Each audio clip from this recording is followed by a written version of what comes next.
دربار مصطفیٰ کی حاصل ہو جب حضوری، پیش نظر ہو جس دم وہ بارگاہ نوری۔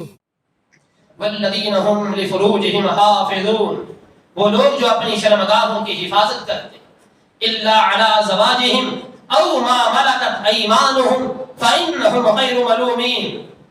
ہاں جو ان کی اپنی بیویاں ہیں ان کے اوپر کوئی ملامت نہیں ہے، جو ان کے ہاتھ کی باندیاں ہیں ان سے جائز صحبت کرنے میں کوئی ملامت نہیں ہے۔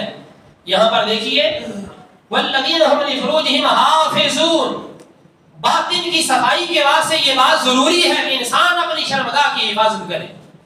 فمن ابتغى وراء ذلك، جو اس کے علاوہ راستہ تلاش کرے۔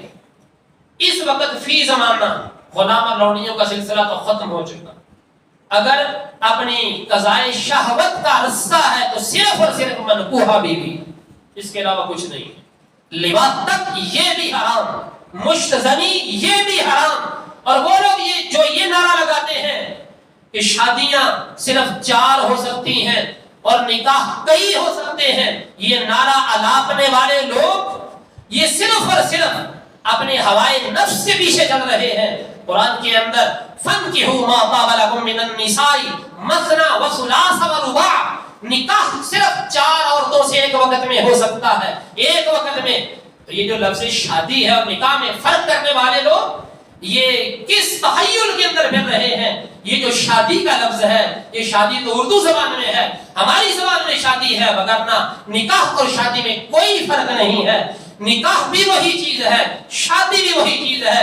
قرآن کہتا ہے فَمَنِ ابْتَغَىٰ وَرَاءَ ذَٰلِكَ فَأُولَٰئِكَ هُمُ الْعَادُونَ، نکاح کے علاوہ کوئی اور راستہ تلاش کرنے والے لوگ رب کے باغی ہیں اور حد سے تجاوز کرنے والے۔